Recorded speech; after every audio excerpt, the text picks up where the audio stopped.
बिस्मिल्लाहिर्रहमानिर्रहीम। अस्सलाम वालेकुम नाज़रीन, आप देख रहे प्रोग्राम सिटी एट 10। मैं हूँ आपकी मेज़बान अना यूसुफ। उम्मीद आप सब लोग ठीक ठाक होंगे। जुमे का मुबारक दिन है, आप सब लोगों को जुमा मुबारक।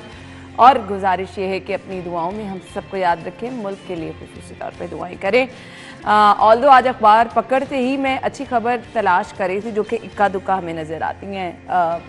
माजी में तो हमें ऑलमोस्ट नज़र आ रही थी, लेकिन अब पता नहीं क्या हुआ, आज अखबार में मुश्किल ही लगी है कोई अच्छी खबर ढूंढते हुए। खैर, खबरों की तरफ भी आएंगे। जिनकी बर्थडे है 11 बजे वाले सेगमेंट में उनको विश करेंगे, और हमारे मेहमान भी हमें इंशाल्लाह आगे चल के 11 बजे ज्वाइन करेंगे। सबसे पहले आज की खबरें क्या हैं जी। पहली खबर, नई हुकूमत आने से पहले पेट्रोल महंगा, पेट्रोल की कीमत ₹2.73 इजाफा।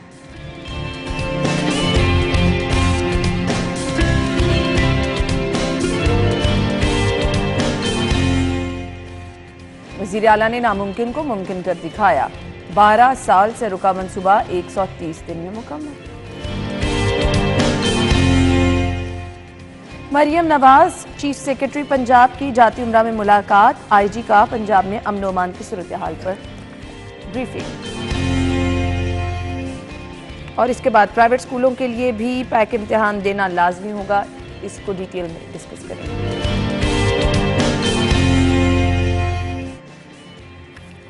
तो ये हैं आज की खबरें, और खबरों के लिए हमारे साथ हमारे सीनियर रिपोर्टर्स मौजूद हैं। राउद रिशाद हुसैन साहब, इरफान मलिक ने ज्वाइन किया। अस्सलाम वालेकुम। बहुत बहुत शुक्रिया।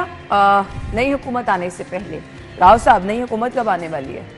देखिए, नई हुकूमत के हवाले से अब जो चहमगोइयाँ थी या जो क्या सराइयाँ थी वो तो अब दम तोड़ चुकी हैं। अब बिल्कुल वाजह हो चुका है कि पंजाब, KPK, सिंध और सिंध के हवाले से शायद आज डिसाइड हो जाएगा। बलूचिस्तान के हवाले से जो एक कोलिशन गवर्नमेंट वहाँ पे, सिंध में तो सिंपल मेजोरिटी नहीं बल्कि सिंध में तो 2/3 मेजोरिटी है 2/3 मेजोरिटी है पाकिस्तान पीपल्स पार्टी के पास।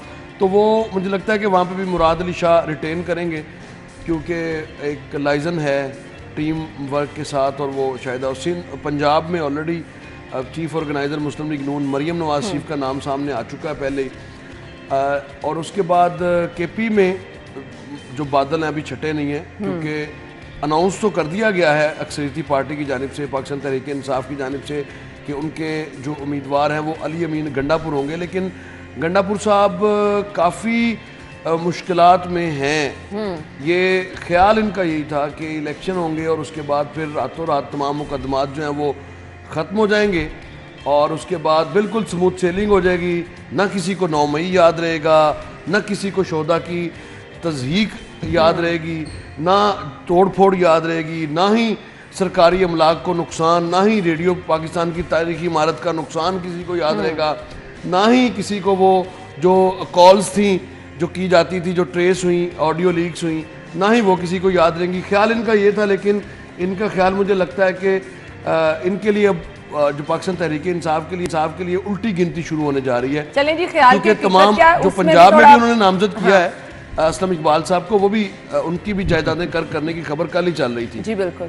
और हमाद अजहर साहब जो ट्विटर मास्टर हैं और इंटरनेशनल मीडिया को इंगेज कर रहे हैं, हर वो काम मुल्क के खिलाफ किया जा रहा है जो कि एक मुल्क दुश्मन किसी भी शख्स को करना चाहिए। और इन्होंने पहले भी मिसालें जो दी हैं वो मुल्क दुश्मन अनासर ही देते हैं। खैर, इसकी तरफ आएंगे। राव साहब ने एक थोड़ा सा सियासी मंजरनामे पर नजर डाल दी है।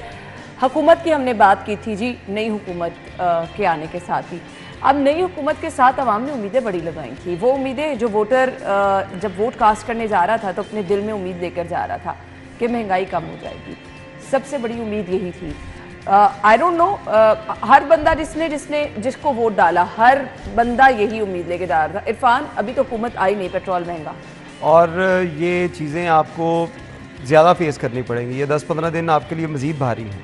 इसमें देखें जैसे गैस के टैरिफ, फिर हुकूमत क्या आके एहसान कर देगी? अगर थोड़ा हुकूमत आके यही एहसान करेगी, हुकूमत ये आके एहसान करेगी कि जो चीज़ें 8-10 रुपये लीटर या 65% जो है वो इजाफा हुआ है, उसमें कह देगी कि हमने रिलीफ दिया और 2% इसमें कमी कर ली। ये इस तरह का रिलीफ होगा, और ये खुशखबरी की मद में शामिल होगा। लेकिन तमाम जो जुल्म है तो अवाम के ऊपर, जो तमाम जुल्म है अवाम के ऊपर, वो आने वाली हुकूमत कह रही है कि निगरान हुकूमत के ऊपर डाले जाएं, क्योंकि इन्होंने तो 10 दिन के बाद, 12 दिन के बाद चले जाना है। तो हमें कोई ना ब्लेम I कर don't सके। think so, लोगों को बहुत अच्छी तरह पता है निगरान हुकूमत ने क्या किया और ये क्या हो रहा है। बिल्कुल ये बात ठीक है आपकी। निगरान हुकूमत का काम अवाम को रिलीफ देना माजरत के साथ है भी नहीं। निगरान हुकूमत का जो काम था उन्होंने बहुत अच्छे तरीके से कर लिया। निगरान हुकूमत से जिस तरह के काम करवाए जा रहे हैं वो भी आप तो देखें ना, उससे अवाम को रिलीफ नहीं मिल रहा। गैस के टैरिफ 65% बढ़ा दिए गए। फ्यूल जो है ये आज की स्टोरी है, कल की स्टोरी है, कल की स्टोरी है, 65% उसके बढ़ गए। पेट्रोल जो है वो 2 रुपए बढ़ा, 2 रुपए 75 पैसे। और जो मेन चीज है जो डीजल, जिसके ऊपर आपकी इंडस्ट्री, ट्रांसपोर्टेशन, वो सारी चीजें उससे रिलेटेड है। उससे आपकी हर चीज जो है, आपकी दालें, आपका जो ज़रूरी अजनास हैं, वो हर चीज जो है वो उससे रिलेट करती है। हर चीज महंगी होगी, आपकी कंस्ट्रक्शन कॉस्ट बढ़ गई, हर चीज आपकी बढ़ गई ना। कोई चीज ऐसी नहीं रही कि आप कहें कि इसमें कोई रिलीफ मिलेगा। वो रिलीफ वाला काम वो निगरान गवर्नमेंट से करवाने की बजाय उन्होंने कहा कि निगरान गवर्नमेंट तमाम जुल्म ढा जाए, उसके बाद आगे हम जो है अपने तौर के ऊपर ये कर सकेंगे। थोड़ा सा इसमें ये एक एलिमेंट ये भी है क्योंकि एक IMF से आपका जो एक जायजा मिशन ने लास्ट वीक निगरान गवर्नमेंट का क्या ताल्लुक है मुझे ये बता दें। लेकिन देखें निगरान गवर्नमेंट का ताल्लुक नहीं है, लेकिन अगले 10-12 दिन बाद आपने इस सेटअप के अंदर जाना है। IMF में आपने जाना है, आपने आपकी कोई तखीर की गुंजाइश वो मजबूरी है आपकी। और उसके बाद जो पेट्रोल की कीमतें अभी तो ये 2 रुपए बढ़ी हैं, आप देखिएगा कि अगले 15-20 दिन बाद, महीने बाद तो फिर कहां गई वो उम्मीदें, वो आसें जो लेके वोटर्स वोट कास्ट करने गया था, वो आसे ही रहेंगी। वो कहते हैं बहुत से दिल के अरमान ऐसे होते हैं जो पूरे नहीं होते, जो आंसू में बह जाते हैं। अच्छा अब चले, ये तो यहाँ से तो चले, हमें IMF की शराइत माननी पड़ी, गैस महंगी कर दी आपने, पेट्रोल महंगा कर दिया आपने, बिजली महंगी कर दी। ये ऑरेंज और मेट्रो ट्रेन में भी क्या IMF आ गया था राव साहब?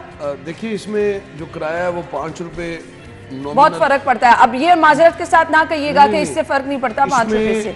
आपको शायद याद नहीं है, इसका जो फिक्स किराया था वो 40 रुपीज था, जिसको कम करके 20 रुपए मिनिमाइज किया गया था और स्टेशन वाइज इसका किराया, उसमें कोई फार्मूला है। लेकिन इसमें चले 5 रुपए, अगर कोई 20 रुपए दे सकता है तो 5 रुपए। अब हमारा मसला पता क्या है, हम कहते हैं चले यहाँ से 5 रुपए चले कोई बात नहीं। अब आप ओवरऑल जिन लोगों ने दिहाड़ीदार बंदे ना, ओवरऑल इसको देखने के लिए आपको ये भी देखना होगा कि उसके ऊपर 1.5 अरब रुपए की सब्सिडी है। उस मेट्रो के अंदर आप सफर नहीं करती, राव साहब सफर नहीं करते, मैं नहीं सफर करता, लेकिन हमारी सैलरी से, हमारे टैक्स के पैसों से वो 1.5 अरब रुपया जाता है। अगर 5 रुपए बढ़ेगा उन लोगों के ऊपर जो उस पर सफर करते हैं, वो 5 रुपए आपके भी कम होंगे जो आप अपने टैक्स के पैसे पे कर रहे हैं। नॉमिनल इजाफा इसमें वैसे अगर आप 10 रुपए भी करें तो जो रेशो चल जवाज बनता है उसका।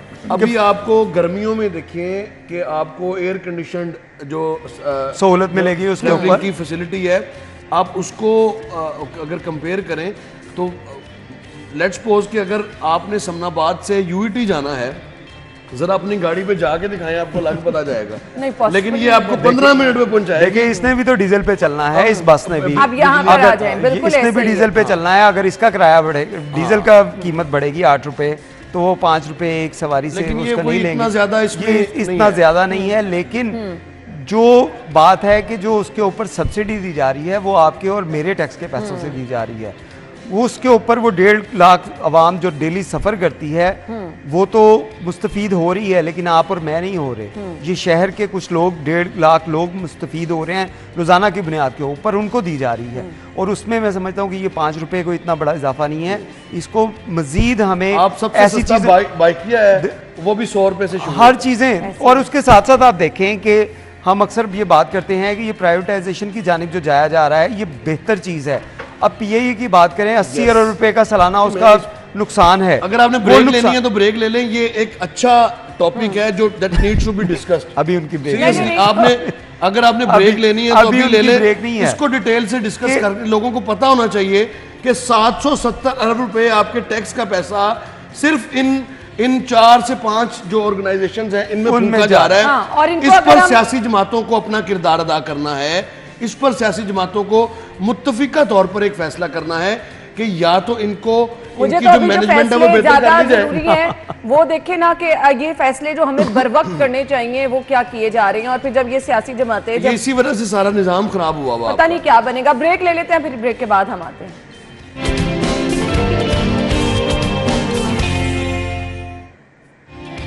Welcome back. अच्छा जी, हम गुफ्तगू का सिलसिला आगे बढ़ाएंगे। हमारे पास अगली खबर है, उसकी तरफ जाना है जी। 12 साल से रुका मंसूबा 130 दिन में मुकम्मल कर दिखाया। इरफान, कैसे मुमकिन हुआ और ये कितना बड़ा एक अच्छा एडिशन है? ना देखिए, एडिशन तो ये नो डाउट ये बहुत ज़बरदस्त एडिशन है।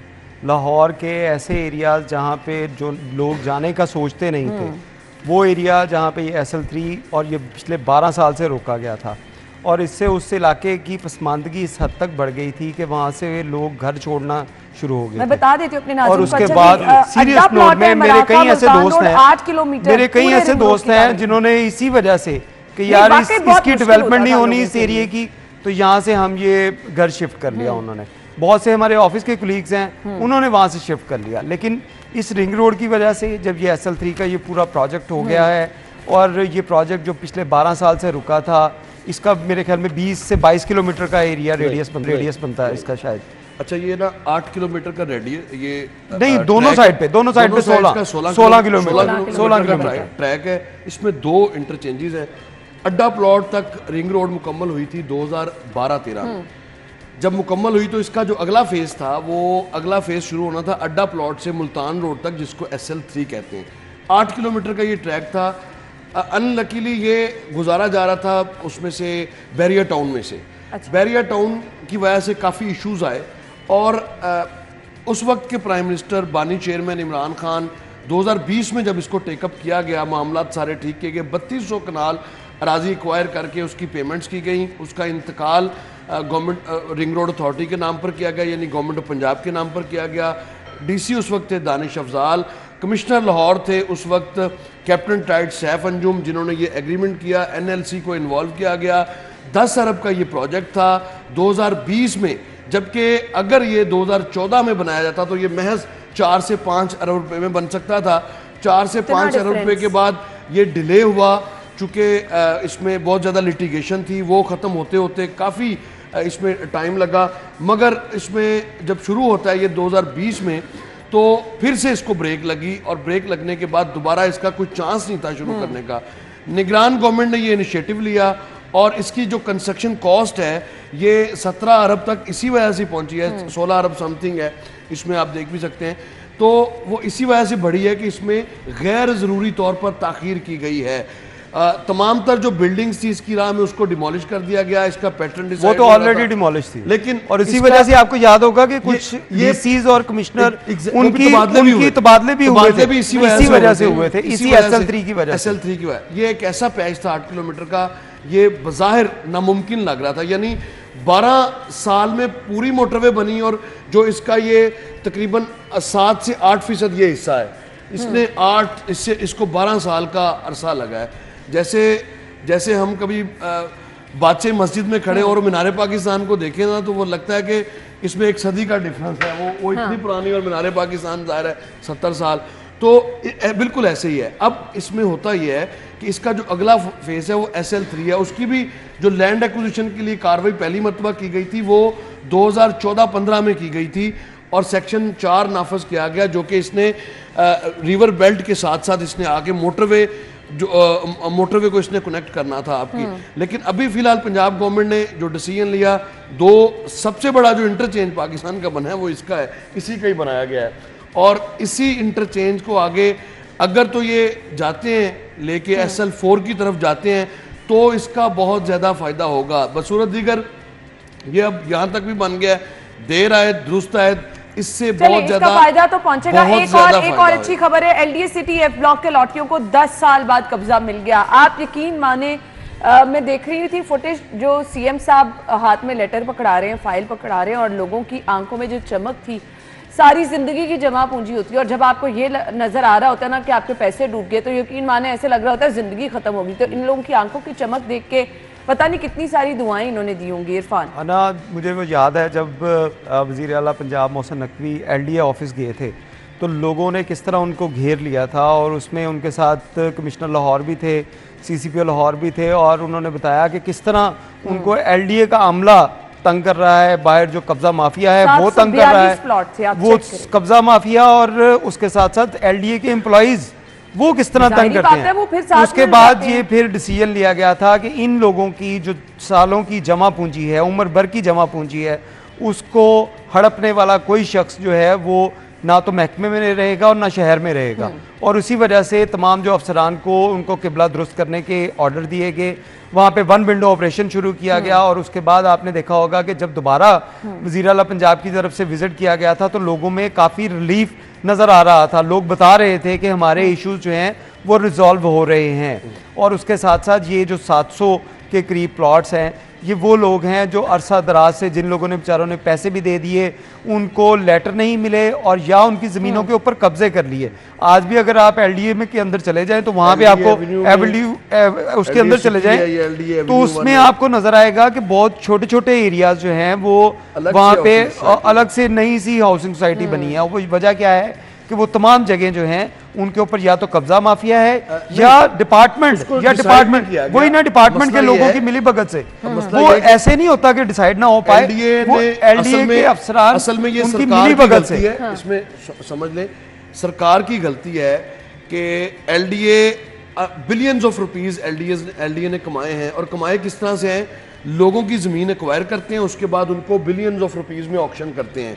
लेकिन जिनकी ज़मीन एक्वायर की गई होती है वो बेचारे वन विंडो का और मुख्तलिफ वो रेफरेंसेस लेके अदालतों में फिर रहे होते हैं और LDA उससे बिलियंस ऑफ रुपीस बनाकर और LDA चलता बनता है। बिल्कुल ऐसे ही है। देखिए आपको ये रविश तब्दील करनी पड़ेगी। आपने अगर LDA जाहिर है जमीन एक्वायर करता है और LDA की सरकारी मुतासिरीन को वो कुछ सेक्शन 4 के बहुत बड़ी बात है, बहुत बड़ा एक्वायर की जाती है। वो लोगों ने कभी सोचा नहीं होता कि अदालतों के अंदर कब से केसेस चल रहे हैं। मैं वही बता रहा हूँ कि जो सोसाइटी, आप बात सुने, स्तंभ ये है कि लैंड एक्विजिशन की जाती है, लैंड एक्विजिशन एक्ट 1894 के तहत, यानी मुफ्त में, DC रेट से भी कम। लेकिन जब वो उसकी आप देखते नहीं, आए रोज ऑक्शन होती है तो करोड़ों रुपए के प्लॉट्स बेचे जाते हैं। ये वही प्लॉट्स होते हैं जो औने पौने दामों में ये लिए होते हैं और उसके बाद बिलियंस ऑफ रुपीस उसे कमाते हैं। इस पे खुदारा जो नई हुकूमत आए वो इससे खुदा के लिए जो जिनकी जमीन एक्वायर की जाती है उनको कम से कम ड्यू शेयर तो देना। एग्जाम जो है वो बहुत बड़ा है, ये सुनना चाहिए क्योंकि इनकी अपनी जमीन भी अपनी हमारी जमीन देखिए एक्वायर हुई है। मतलब बात क्या करनी है कि आप मुझे बताएं कि आपको लाहौर के किसी दूर अफ्तादा इलाके में भी चले जाएं तो आपको 31,250 रुपए मरला में कहीं से जमीन मिलेगी।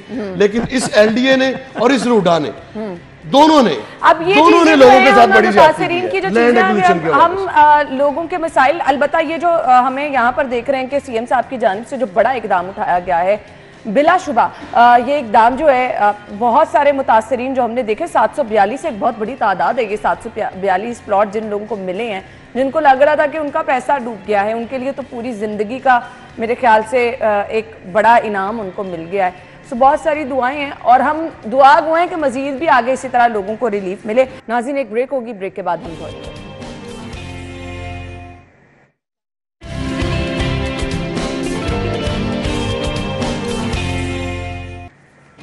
Welcome back. और खबर ये है, मरियम नवाज चीफ सेक्रेटरी पंजाब की जाती उमरा में मुलाकात हुई है और 24 घंटों में ये 2 मुलाकातें हो चुकी हैं। मुलाकातों में क्या बातचीत हुई है? डे बिफोर यस्टरडे ये प्रैक्टिस शुरू हुई थी कि अब सूबे के सबसे बड़े इंतजामी सरबराह जो कि चीफ सेक्रेटरी पंजाब हैं, उन्होंने और उनके साथ साथ दीगर ऑफिसर्स ने, कमिश्नर लाहौर तो खैर रोज़ ही गए होते हैं, 96H तकरीबन बिला ना गई उनकी वो उनका वो किबला भी शायद यही है, तो वो तो पहुँचे होते हैं रोज़। लेकिन चीफ सेक्रेटरी पंजाब और IG पंजाब समेत मुख्तलिफ जो मैटर करने वाले सेक्रेटरीज हैं, जैसे अली जान साहब का नाम था, उसमें मुलाकातें 2 रोज़ से जारी हैं और उस पर ब्रीफिंग दी जा रही है अमन-ओ-मान की सूरत हाल पर कि किस तरह से जो है वो बड़े मामलात जो इंतजामी बड़े आगे चलना है। जाहिर है मरियम नवाज साहिबा ने अपनी जो तैयारी है वो शुरू कर दिया और कल ज़राए ने यह भी कंफर्म किया है कि शहबाज शरीफ साहब भी वहाँ पर मौजूद थे और इस मुलाकात में ना सिर्फ पंजाब की अमन अमान की सूरत हाल बल्कि जो ऑनगोइंग प्रोजेक्ट्स हैं वो कौन से हैं और आवाम को रिलीफ किस तरह से दिया जा सकता है, ये मामला ज़ेरे बहस रहा। रिलीफ देने के हवाले से जो अभी चूंकि रमजान आम के लिए काम का आगाज कर दिया गया, आप कह सकते हैं, लेकिन ऑब्वियसली जब ये प्रैक्टिकली हम देखेंगे, अब हम देखेंगे ना कि मरीम नवाज शरीफ साहिबा चीफ मिनिस्टर बनती हैं तो इनकी अवेलेबिलिटी का देखेंगे, क्योंकि वो अपने आप को तो मियां नवाज शरीफ से भी ऊपर अपने आप को लीडर रेट करती हैं। तो अगर तो वो अपने आप को इस तरह से लीडर रेट कर रही हैं तो फिर तो मैं नहीं समझता कि वो अपने इस मकसद में कामयाब होंगी।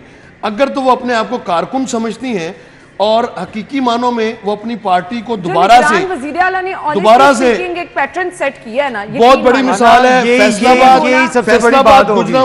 फैसलाबाद, गुजरांवाला और फिर लाहौर में और मुख्तलिफ शहरों में जो डेंट पड़ा है मुस्लिम लीग नून को, ये इसी वजह से पड़ा है कि इनकी अवेलेबिलिटी नहीं है, कारकुन के लिए मुयस्सर नहीं है। और उन चीजों से हमें आगे निकल जाना चाहिए कि वो कहाँ पे डेंट पड़ा, कहाँ पे नहीं पड़ा। अब हुकूमत बनने जा रही है, अब तो आगे जाना चाहिए। शरीफ साहब का सीएम वाला दौर याद आ रहा है। बिल्कुल, लेकिन बहुत अच्छा था, बहुत अच्छा था, लेकिन उसके साथ साथ आपको ये एक साल भी मद्देनजर रखना पड़ेगा और ये नून लीग को सबसे बड़ा डेंट ये एक साल की वजह से पड़ेगा, क्योंकि अगर पुरानी नहीं हुई ये इस एक साल के अंदर, अभी हम ब्रेक में ये बात कर रहे थे कि 300 प्रोजेक्ट जो हैं निगरान वजीर आला ने मुकम्मल किए। इन 300 प्रोजेक्ट का मतलब है कि आपने 300 ऐसे प्रोजेक्ट जो अरसा दराज से पेंडिंग थे, ये वही ज्यादातर प्रोजेक्ट हैं जो कि 10-10, 12-12, 15-15 साल से हमने डिस्कस किया, 15-15 साल से ये पेंडिंग थे। अभी अच्छा और पेंडिंग है, उसको छोड़ दें आप। 2002 से शुरू हुआ। उसके अलावा हम बात कर रहे हैं कि मरियम नवाज के लिए ये एक बड़ा चैलेंज होगा और मेरे ख्याल में वो उस चैलेंज को मीट करने के लिए उसी टीम के साथ काम करने में अपने आप को जो है कंफर्टेबल समझेंगी। चेंज करना भी नहीं वैसे चाहिए बाय द वे। वो चेंज देखें, उसकी उनकी अपनी मर्जी है और उन अफसरान की अवेलेबिलिटी है भी या नहीं, ये भी है। लेकिन उसके साथ साथ मोहसिन नकवी साहब क्या कह रहे हैं, मेरी टीम, मैं वही बात कर रहा हूँ, मैं वही कह रहा हूँ। इसी वजह से आप देखें चीफ सेक्रेटरी आईजी पंजाब की तरफ से उनसे मुलाकात की गई, डीसी लाहौर या बाकी जो लोग हैं, सारे लोगों ने परफॉर्म किया। वहां से वो तमाम लोग ऐसे ही हैं जो लोग मेन सीटों के ऊपर बैठे हैं, उन लोगों ने आगे बाकी लोगों को जो है अपनी टीम लेकर चलना है। तो उन लोगों की मुलाकात इसी वजह से हुई कि ये बड़ा चैलेंज होगा कि हमने इस स्पीड को, मौसम स्पीड को किस तरह मीट करना है। मीट नहीं कर सकते, चलें उसके पास तो कैसे जाएंगे। तो वो चीज़ें जो हैं उसके लिए वो टीम को बुलाया गया और उनसे सारी मुशावरत की गई। आपको सबसे पहले गवर्नेंस पैटर्न पे संजीदा सोचना है कि अवाम के वसाइल को अपने प्रोटोकॉल में ना झोंकें। सबसे पहली बात यह है, अगर आपको सिक्योरिटी के बड़े खदशात हैं तो आप अपने अरेंजमेंट उसी तरह से करें। और ये आप साहिब हैसियत हैं, मैं वही कह रही हूं, आप साहिब हैसियत हैं, आपने जो अपनी फौज का जबर मौज रखी है, नहीं ये बात भी मैं समझता हूं कि ये इस तरह नहीं है, ये लॉजिक नहीं है। बड़े जहाजी प्रोटोकॉल, मेरी बात सुन, नहीं बात सुनेंगे तो समझेंगे आपको नहीं, आप समझेंगे तो फिर ना कि स्टेट की मजबूरी है कि अपने चीफ मिनिस्टर को सिक्योर करना है।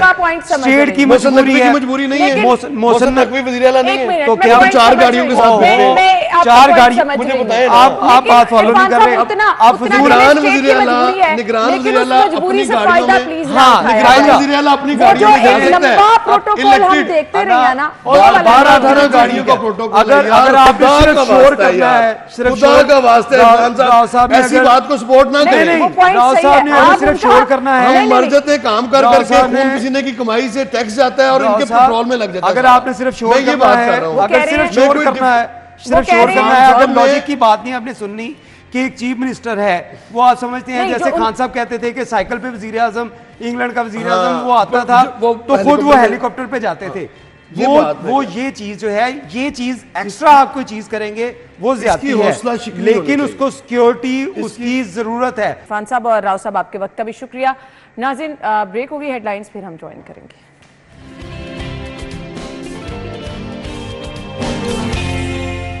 हमारे साथ हमारे सीनियर रिपोर्टर हैं आमिर रजा खान साहब, काशिफ भट्ट मौजूद हैं, स्पोर्ट्स तजियाकार हैं, वेलकम कहेंगे। अस्सलाम वालेकुम। वालेकुम अस्सलाम। बहुत बहुत शुक्रिया।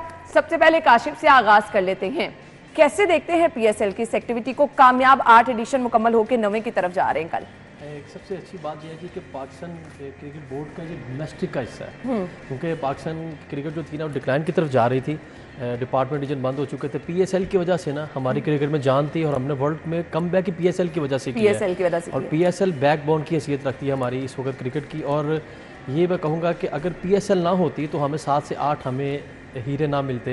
बिल्कुल सही कहा, सबसे बड़ा फायदा इसका ये हुआ है। और पीएसएल की वजह से इंटरनेशनल प्लेयर्स ने हमारे डोमेस्टिक और हमारी नेशनल टीम के प्लेयर के साथ ड्रेसिंग रूम शेयर किया, तो प्लेयर्स ने काफी कुछ वो गेन किया जो वो 2-3 साल में गेन करते हैं। तो विद इन 1 मंथ आप एक्सपीरियंस करते हैं, दूसरे प्लेयर्स के साथ खेलते हैं, तो बहुत अच्छा जो एक गैप था एक 100 मैचेस खेलने वाले का और एक डेब्यूटेंट का, वो एक ही ड्रेसिंग रूम में एक 2-3 हफ्ते शेयर करने से वो इतना हो गया कि पाकिस्तान को उसका बहुत ज़्यादा फायदा हुआ। हम चैंपियंस ट्रॉफी के चैंपियंस बन के वर्ल्ड रैंकिंग में नंबर 1 बड़ी देर रहे, बाबर हो गया, रिजवान हो गया, तो हमने टॉप 5 में पिछले 3-4 साल हम टॉप 5 में हमारे 4 से 5 प्लेयर फिनिश कर रहे हैं। ये पीएसएल का फायदा है। बिल्कुल। आमिर भाई कैसे देखते हैं इस एक्टिविटी? ये मुझे तो 2015 याद है जब इसको अभी इनिशिएट किया जा रहा था और जब फॉर्म फिल किए जा रहे थे, मैंने भी एक फॉर्म फिल किया था उसमें, मुझे भी याद है। और उसमें 50 करोड़ रुपये उस वक्त सुनने में लगता था, 48 करोड़ रुपये जाहिद बशीर थे उनके मार्केटिंग के, और वो सारा काम कर रहे थे इसके ऊपर। 48 करोड़ रुपया जब सुना तो हम लोगों के भी हाथ पांव फूल गए कि इतना पैसा ये कौन देगा और कहाँ से वापस आएगा। और थैंक्स टू इंडिया कि उसने आईपीएल में पाकिस्तानी प्लेयर्स पर पाबंदी लगाई, जिसके बाद इनको पीएसएल का ख्याल इनको होश आ गया। थैंक्स टू इंडिया, मैंने तो पहले कहा है क्योंकि ये प्लेयर्स हमारे चले जाते थे आईपीएल खेलने के लिए और यहाँ खाली हो जाता था। और ऐसा कोई नहीं, जिस तरह काशी ने बात की कि 100 मैचेस वाला और पहले मैच डेब्यू वाला जो है वो इकट्ठे अगर ड्रेसिंग रूम शेयर करते हैं तो बहुत अच्छी बात है। फ़ायदा हुआ या नुकसान हुआ ये एक अलग मेरा इख्तलाफ रहता है हमेशा लोगों के साथ। काशी के साथ भी इख्तलाफ है कि फिर वर्ल्ड कप T20 में क्या हुआ। अगर इतना ही हमने ड्रेसिंग रूम शेयर्स किए हुए थे, असल में ये जो मैं ये समझता हूँ ये जो PSL की फ्रेंचाइज हैं इनकी आपस की खुंदक और आपस की लागतबाजी और आपस की इसको क्या कहें, ये सब चीजें हसद जो है ये बहुत तबाह कर रहा है। और आप काशी पता नहीं इसको इससे करेगा कि नहीं करेगा। मुझे इस पे है कि आपके जो कौमी टीम है उसके अंदर जो इख्तलाफात हैं जो नज़र आते हैं हमें, वो चाहे बाबर आजम ग्रुप हो, शहनशाह अफरीदी ग्रुप हो, उसके ना पीछे कहीं ना कहीं किसी ना किसी फ्रेंचाइज का उसका जरूर होता है। मैं आपसे एग्री करूंगा, लेकिन जो आप वर्ल्ड कप की बात कर रहे हैं ना, अगर घर का बड़ा तगड़ा हो ना, पीसीबी का बॉस ही कोई नहीं था, 1 साल में 3 चेयरमैन चेंज हो रहे हैं, तो आप कैसे एक्सपेक्ट कर सकते हैं कि टीम का रिजल्ट अच्छा है? काशिफ ये तगड़ापन इंशाल्लाह आपको देखने में नजर वो मैं कह रहा हूँ कि जो ये चीजें ना फ्रेंचाइज की लड़ाई होएगी तो मजेदार क्रिकेट होएगी, कंपेटिटिव क्रिकेट होएगी। ये मेरा फ्रेंचाइज की लड़ाई होएगी तो लेकिन कौमी टीम में ना हो। हाँ वो आप बात करो पीएसएल में। काशी देखे बात हमें बाहर बैठे बहुत सारी चीजें समझ आ रही होती है, हमें समझ आ रही होती है कि कौन परफॉर्म कर रहा है और कौन नहीं कर रहा। हाँ, कौन अंडर कल एक प्लेयर पे सेंट्रल कॉन्ट्रैक्ट अगर आपने उसका किया तो उसमें सिर्फ ये इल्जाम नहीं है कि उसने ऑस्ट्रेलिया जाने से इनकार किया था, हारिस रऊफ पर और भी बहुत सारे इल्जाम थे। उसने अंडर परफॉर्म किया है पूरे टूर्नामेंट के अंदर और वो उस तरह से परफॉर्म करना नहीं चाह रहा था जिस तरह से उसको परफॉर्म करना चाहिए था। और उसके बाद आप पाकिस्तान टीम में यानी आप पाकिस्तान टीम के साथ जाने से इनकार कर रहे हैं। आप कैसे कर सकते हैं एग्जैक्टली कि आप पाकिस्तान जिसका आप जब सेंट्रल कॉन्ट्रैक्ट लेते हैं तो क्या आप लिख के देते हैं कि मैं सिर्फ T20 खेलूंगा? बड़ी अच्छी बात है। जब आपकी जरूरत थी मुल्क को आपने इनकार कर दिया, तो मेरा ख्याल है कि PSL को PSL तक महदूद करें, फ्रेंचाइज को कौमी सतह पर सियासत में इन्वॉल्व ना होने दें। ये मुझसे हो सकता है कि मौजूदा चेयरमैन क्रिकेट बोर्ड भी इख्तलाफ कर जाएँ, क्रिकेट बोर्ड के बाकी लोग भी, क्रिकेटर्स भी इख्तलाफ करें। मैंने 28-29 साल की अपनी जर्नलिज्म के अंदर देखा है कि इस मुल्क में जब भी कौमी टीम पर कोई बुरा वक्त आया तो उसकी वजह सियासत रही है। आप अगर अच्छे लेवल पे रहे हो तो उस वक्त रहे हो जब आपके पास ऐसा कप्तान था जिस पर सब एग्री थे। जैसे ही सब डिसएग्री हुए, बैट्समैन से बात नहीं करता था, बिल्कुल उस जमाने में कैसे, तो यही आपका T20 में हुआ। बाबर आजम को सब ने घेर के मारा। बिल्कुल ऐसे ही है। बिल्कुल आप PSL पे प्रोग्राम करने आए हैं, मुझे अपने दिल के बोले मायूस नहीं। देखिए बात समझे, जब तक आप PSL को PSL नहीं आगाज करना था, हम कह रहे हैं मैं वही कहता हूँ आप लोगों ने मुझे गलत बुलाया क्योंकि उसकी वजह ये है आपको ऐसे लोग बुलाने चाहिए जो कहें जी क्रिकेट का मेला सज गया, एमा बे का गाना आ गया, वो पता नहीं कौन किसका है, किसका अली जफर का है, एमा नहीं है साथ उसके, एमा बेग नहीं है जी बिल्कुल है ना, वो डांस से कर रही है, यही ऐसे ऐसे कर बच्चे मुझे मैं जो देखता हूँ मुझे नजर आती है ना, मैं वो अंधा थोड़ी हूँ, ब्लाइंड थोड़ी हूँ मैं देख रहा होता हूँ। वो गाना आ गया जी, मैं आप जोश लग आगाज रहा करें है ना, जनाब, वेग ऐसे तो नहीं। आपकी क्रिकेट देखें कहाँ ऊपर से ऊपर जाएगी। PSL आपकी क्रिकेट को आपके टेस्ट क्रिकेटर बना देगी, आपके वनडे क्रिकेटर्स बना देगी, और ये अगर कहें तो बना देगी। नहीं हमारा PSL, मैंने आप कहा था कि PSL हमारा डोमेस्टिक है, उसको डोमेस्टिक ही रहना चाहिए। आमिर भाई उस तरफ से बिल्कुल ठीक कह रहे हैं। मैंने भी आगाज ऐसे ही किया था कि PSL हमारा सबसे बड़ा डोमेस्टिक का हिस्सा है। जैसे हमारा 4 डे है, 1 डे, T20 है, PSL हमारा इंटरनेशनल लेवल का डोमेस्टिक है। लेकिन इससे जो हमें प्लेयर मिलते हैं वो हमें सिर्फ को फायदा जो होता है जो शेयर करने का, उसका हमें फायदा कुछ बल्लेबाजों का आमिर भाई बड़ा अच्छी कारकर्दगी भी रही है। अब आप ऐसे ही ये तो ना कहें कि हमने ओवरऑल अगर नजर डालें हाँ तमाम PSL पे हमारे सामने इतनी अच्छी कारकर्दगी रही है। देखिए मैं आपको एक बात बताऊं, ये बड़ी अच्छी बात है, काशिफ ने भी आप बात की, आपने भी बात की, मैं भी ये बात करता हूं, PSL का फायदा है T20 के लिए, मैं ये कहता हूं। लेकिन आपके प्लेयर्स जो हैं, आपकी फ्रेंचाइज ने फोकस्ड कर दी है T20 के लिए। आपकी टेस्ट और वनडे क्रिकेट जो है वो खत्म होती चली जा रही है, और डोमेस्टिक क्रिकेट की आप बात कर रहे हो, आपकी सारे की सारी एनर्जी, आपका सारे का सारा पैसा, आपकी सारे की सारी इक्विपमेंट, आपका सारे का सारा इंफ्रास्ट्रक्चर जो है वो एक PSL पर बाउंड होता चला जा रहा है। आपके क्लब्स खत्म होते जा रहे हैं, आपकी डोमेस्टिक क्रिकेट में वो कायद-ए-आज़म ट्रॉफी और पैटर्न ट्रॉफी थी उसका इंटरेस्ट खत्म होता जा रहा है, और आपने डिपार्टमेंट्स खत्म करके जो काम किया है, जो जुल्म किया है इस मुल्क की क्रिकेट के साथ, वो बहुत बड़ा था एक किस्म का। हमारे जो इमरान खान ने किया था, डिपार्टमेंट्स खत्म किया, उससे पहले नवाज शरीफ ने खत्म किया, फिर इमरान खान साहब ने खत्म कर दिया। लेकिन आमिर भाई यहाँ पे ये मैं ज़रूर कहूँगा कि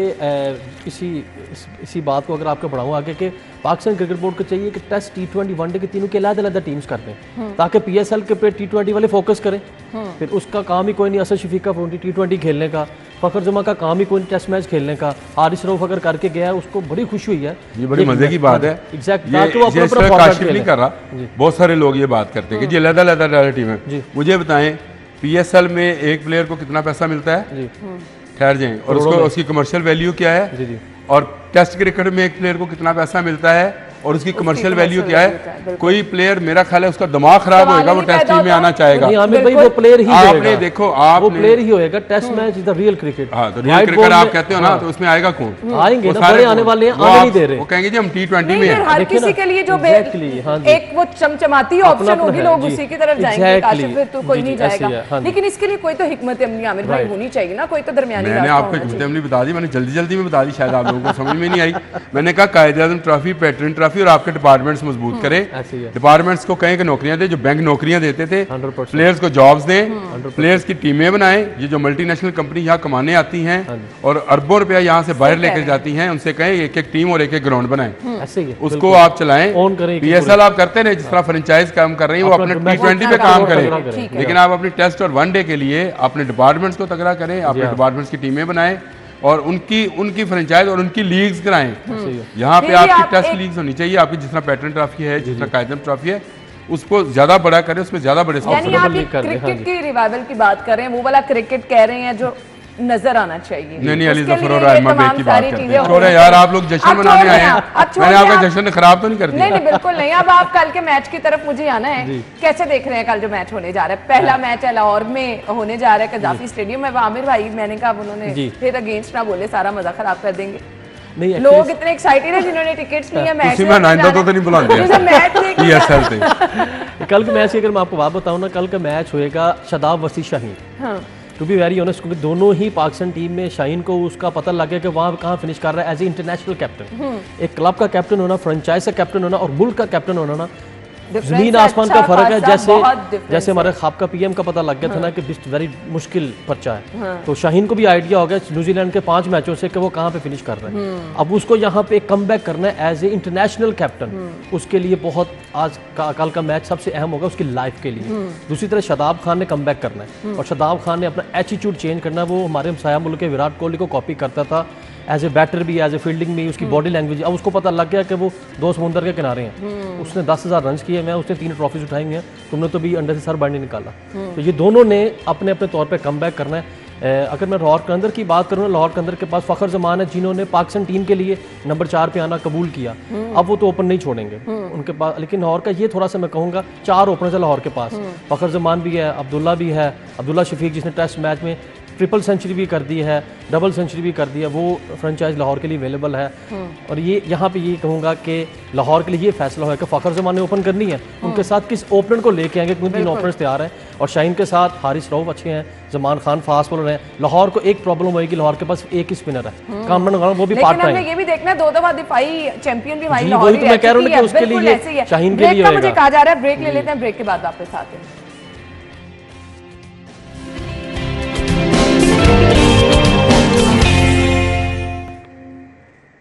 वेलकम बैक वंस अगेन। अच्छा जी, हम पीएसएल की तरफ तो आएंगे, लेकिन पीएसएल से रिलेटेड एक जो खबर हमारे पास आज थी, मैं उस पर भी आमिर भाई का व्यू जानना चाहूँगी। जो निगरान वज़ीर आला की तरफ से और चेयरमैन पीसीबी की जानिब से बड़ा इकदाम जो किया गया पीएसएल 9 में वीवीआईपीज़ के लिए जो मुफ्त पासेस थे उस पर पाबंदी, कैसे देखते हैं आमिर भाई इसको? नहीं, वैसे ये तो पूरी दुनिया में नहीं है कि आप वीवीआईपीज़ हैं तो आपको मुफ्त की टिकटें मिले, उसमें पुलिस एडमिनिस्ट्रेशन। मैं आपको बताऊँ, मैं क्योंकि क्रिकेट बोर्ड में मैं तो आपको पता है जर्नलिज्म यही की है सारी जिंदगी। तो वहाँ पे बॉक्सेस थे, ये 40 लोगों का बॉक्स है जनाब, ये कमिश्नर साहब का है, ये 45 लोगों का, ये आईजी पंजाब का है, ये सीसीपी का बॉक्स है, ये रेडियो पाकिस्तान का बॉक्स है, ये टीवी का बॉक्स है। ये जितना इनक्लोजर था इस तरफ फजल महमूद और इमरान वाली जो बेस्ट लोकेशंस हैं जो किसी ज़माने में साफियों के पास हुआ करती थी, वो छीन कर इन्होंने बॉक्सेस बना दिए। अच्छा, उससे ऊपर वाली मंजिल बना दी, उसके ऊपर उन्होंने कह दिया जनाब ये जितनी मार्केटिंग कंपनियां हैं ये उनके बॉक्सेस हैं। अब मुझे बताएं कि आप अगर ये बॉक्सेस सिर्फ फ्री में दे देंगे तो आप कमाएंगे कहाँ से? कहाँ से रहे थे वो आपकी ठीक है, आपकी कमर्शलाइजेशन बहुत ज़्यादा है, लेकिन आपके खर्चात भी तो बहुत ज़्यादा हो गए अच्छे खासे, और आप एक खाने के ऊपर आप करोड़ों रुपये खर्च करते हैं। यानी मुझे बताएं क्या तुक था 1000 बंदे का एक 5 स्टार होटल के से खाना आना? कोई तुक नहीं था, सिर्फ प्लेयर्स का आता, जो मैनेजमेंट थी उसका आ जाता तो चलो ठीक था, बाकियों का खाना आम कैटरिंग से और सारी ज़िंदगी होता रहा है। मैंने तो वो दौर भी देखा है कि साफ़ी देग पर बैठकर उसकी तकसीम करता था, साथ तंदूर पे रोटियां लगती थी। अच्छा, तंदूर पे रोटियां लगती थी और साफ़ी ही सर्व करते थे अपने आप को ही। मैं ये नहीं कहता वीआईपीज़ में क्या कल्चर था, वीआईपीज़ में भी यही कल्चर था, लेकिन वहाँ पे ये था कि जो पीएंस थे, जो एहलकार है वो सर्विंग करते थे यहाँ, लेकिन यहाँ साफ़ी सर्व कर रहे होते थे। और जिस ग्रुप का साफ़ी देख पे बैठता था वो अपने ग्रुप वाले को अच्छी बोटी डालती और जिवें विआह ते मामा नहीं बनता देखते, कुड़ी का मामा देखते बनता, हाँ उन्हें पता होता, ये हिसाब था। और हमने देखा हुआ है, उसके बाद कैटरिंग होती रही, बड़ा बेहतरीन सिस्टम था। लेकिन ये कैसे कल्चर एकदम से इन्होंने अडॉप्ट किया, इन्होंने कहा जी हम तो कॉर्पोरेट कल्चर लेके आ रहे हैं, अच्छा खासा पैसा और अच्छा खासा पैसा इन ठेकों में जाने लगा, जिनमें खाने का ठेका था, जिनमें टिकटों का था, जिनमें सारी चीजें थी। फायदा क्या होगा आमिर भाई? क्रिकेट बोर्ड की आमदन में इजाफा होगा और वो पैसा आप डोमेस्टिक क्रिकेट पे लगाएंगे। मैं एक रिक्वेस्ट करना चाहता हूँ यहाँ चेयरमैन क्रिकेट बोर्ड से कि ये गेट मनी जो है इंटरनेशनल मैचेस की, ये मिला करती थी रीजन्स को, एसोसिएशंस को मिला करती थी, जिससे वो अपना बेचारे सर्कल चलाया करते थे। ये आपने करके उनके लिए दरवाजे बंद किए हुए हैं, उनको खोलें, उनको इसमें शेयरिंग करें ताकि आपकी डोमेस्टिक क्रिकेट पे पैसा लगे। वहीं से आपको बाबर आजम, जवेद मियादाद, वहीं से वसीम अकरम वकार मिलेंगे। आपको ये फ्रेंचाइजों के अंदर से नहीं मिलने वाले। ये आप अभी लिख के रख लें, ये 2-2 साल के, 1.5 साल के, 3-3 साल के क्रिकेटर पैदा हो रहे हैं, जो आपके 10 साल के, 12 साल के क्रिकेट काशी नहीं है पैदा हो रहे हैं। तो ये जो टिकटों वाला कल्चर है, आपने बात उसकी की थी, मैं फिर वो क्रिकेट पे चला जाता हूँ, मेरा दिमाग थोड़ा सा इस मामले में ख़राब है कि आप इस कल्चर को ख़त्म करें, वहाँ वीआईपी कल्चर को ख़त्म करें, ये बॉक्सेस बेचें। ठीक है, आप 8 से 15 लाख का एक बॉक्स बेच सकते हैं तो ज़रूर बेचें। आप 6 से 15 हज़ार की टिकट बेच सकते हैं। जिसने मैच देखना है वो टिकट खरीदकर मैच देखे। से जब शायकीन आम लोग टिकट खरीद के मैच देखने आ रहे हैं तो फिर ये लोग क्यों नहीं आ सकते? तो ये बड़ा एक अच्छा इकदाम उठाया गया है। अच्छा जी काशिफ, हम कल के मैच पे बात कर रहे थे, एक छोटी सी बात कर लूँ अगर काशिफ इजाज़त दे और आप इजाज़त दें। इस मुल्क की बदनसीबी ये है कि एक रेडी वाला जो है और एक दुकानदार जो है वो 3000 की 4000 की टिकट खरीद के देखता है, और जो अरबपति है उसके घर में लिफाफे में बंद हो गए टिकटें फ्री में चली जाती है, और वो आराम से गाड़ियों में बैठता है, गेट तक गाड़ी आती है उसकी, और वो मैच देख रहा होता है। मेरा ख्याल है ये उन लोगों के साथ जो 1 किलोमीटर दूर गाड़ी और मोटरसाइकिल और रिक्शा पार करेंगे और बच्चों के साथ मैच देखने आएंगे, उनके साथ ज्यादती है। ये ज्यादती चेयरमैन ने खत्म की है, ठीक, बहुत अच्छा इकदाम है। सो अब आ जाए कल के मैच की तरफ। नहीं, आपको मैं बात बताऊँ, लाहौर कलंदर का मैंने कहा जी उनको कप्तान और दूसरा उनके पास स्पिनर कोई नहीं है, राशिद खान अवेलेबल नहीं है, वो उनकी स्पिनर का साथ डिपार्टमेंट, वो विकेट टेकिंग बॉलर थे वो, शाहीन शाह और राशिद खान अफगानिस्तान के, वो अवेलेबल नहीं है। अब इस्लामाबाद के लिए जो एक्साइटमेंट वो ये है कि पहली बार 3 भाई एक ही टीम में खेल रहे हैं। नसीम शाह, हुनैन शाह और उबैद शाह, तीनों भाई एक ही फ्रेंचाइज के लिए खेल रहे हैं। ये देखेंगे कल 2 खेलेंगे या 3 खेलेंगे, क्योंकि उनके पास स्पिन डिपार्टमेंट बड़ा अच्छा है। कासिम अकरम पाकिस्तान अंडर-19 के वर्ल्ड कप कैप्टन रहे हैं, वो भी उनके ऑफ स्पिनर हैं। शादाब खान खुद स्पिनर हैं, तो ये उनके लिए बड़ा अच्छा होएगा कि स्पिन फास्ट बॉलिंग दोनों का उसका कॉम्बिनेशन बहुत अच्छा है। और इमाद वसीम ने भी इस्लामाबाद यूनाइटेड ज्वाइन कर लिया कराची। मुझे जरा आमिर भाई की तरफ आने दे, मूड खुशगवार कर दे। लाहौरियों का पैसे लगा के उन्होंने टिकट खरीदी है, आपने मतलब क्या सारा मजा किरकिरा कर दिया। कल ओपनिंग सेरेमनी होगी, उसके बाद मैच होगा, तो क्या कहेंगे कल के मैच के बारे से प्लीज। अब मेरे पास थोड़े एंड वाले 2-3 मिनट ही हैं। अच्छा नहीं, मैच तो अच्छा होएगा, इसमें बिल्कुल काशी ने सही बात की। लेकिन लाहौर का जिस तरह का मौसम है आजकल, जिस तरह से मॉइस्चर हो जाता है, इनको भी पता है कि फास्ट बॉलर जो है वो स्पिन से ज़्यादा कारगर साबित होगा। और जो पहली बारी लेगा, मैं ये समझता हूँ कि उसको फ़ायदा होगा, पहली बारी लेने वाले को। मैच तो अच्छा होगा, सही है। इन्होंने कहा कि शदाब और शहीन का मुकाबला है और शहीन को साबित करना है कि वो वाकई कौमी टीम के कप्तान हैं। अगर उनको कल ये साबित ना कर सके तो फिर उनकी कप्तानी इस PSL के बाद जाती रहेगी। ऐसा नीचे आते रहेंगे। नहीं, PSL के बाद कप्तानी जाती रहेगी। यहाँ पे प्रेडिक्ट भी कर देते हैं ना, जो लोग सुनना चाहते हैं कि ड्यूरिंग द PSL शायद कप्तान भी और चेंज वो हो सकता आप लोग उस हवाले से फिर आपको देखना भी शुरू कर देते हैं। मैं कह रहा हूँ जो लोग सुनना चाह रहे हैं, यहाँ पे प्रेडिक्ट भी कर देते हैं कि शायद ड्यूरिंग द PSL भी कप्तान चेंज हो जाए पाकिस्तान टीम का। ये बड़ा लोग इस पे भी नजरें होंगी। अब पता नहीं क्या क्या चेंज होगा। डायरेक्टर क्रिकेट तो चेंज हो रहा है। ट्रॉफी कैसी लगी? काफी खूबसूरत है, वेरी ब्यूटीफुल, वेरी खूबसूरत, हाँ। बड़ी अच्छी और खूबसूरत। और जिस वक्त चेयरमैन क्रिकेट बोर्ड, वो लोग क्रिकेट बोर्ड के वो जो हैं लाहौर कलंदर के, वो उन्होंने उठाई तो बड़ा मजा आया। ट्रॉफी देखकर वो मैं जा नहीं सका वहाँ पे, अपने ऑफिस के काम की वजह से मैं वहाँ जा नहीं सका, लेकिन ट्रॉफी देखने में वाकई बहुत अच्छी लोग। किस टीम से उम्मीद है कि अच्छा परफॉर्मेंस PSL में कर पाएगी? किसमें आपको टीम में जान लग रही है? फिर मुझे वाइंड अप की तरफ जाना है। कलंदर्स एंड ज़ल्मी, ये 2 ऐसी टीम्स हैं कि जिनका कॉम्बिनेशन नजर आ रहा है कि ये एक टफ टाइम दे सकती हैं, क्योंकि उसको कलंदर्स को होम एडवांटेज होएगा और ज़ल्मी में बाबर दोबारा कप्तानी की दौड़ में आ रहे हैं। पेशावर ज़ल्मी, मैं आपको बताऊँ, ये इन्होंने तो 2 टीमों का काम है, एक टीम का बताता हूँ। और एडवांटेज जो है ये कराची में फाइनल होना है। अच्छा, एडवांटेज लाहौर का खत्म हो गया, कराची में आ गया, तो पेशावर ज़ल्मी जो है वो डार्क हॉर्स है मेरी तरफ से। चलिए जी, ये तो अब आगे आगे जैसे जैसे मैचेस शुरू होंगे पता चलेगा। हम तमाम टीम्स को गुड लक कहना चाहेंगे। एक अच्छा इवेंट है और इसको अच्छे तरीके से सब लोग एंजॉय कीजिए। कल बाकायदा इसका आगाज। बहुत बहुत शुक्रिया। आपने अपने बहुत सारा ख्याल रखना है। हमारी और आपकी मुलाकात अब कल होगी सेम टाइम पर। अपनी तजावीज़ हम तक जरूर पहुँचाए, फीडबैक जरूर पहुँचाए। कल मुलाकात होगी। अल्लाह।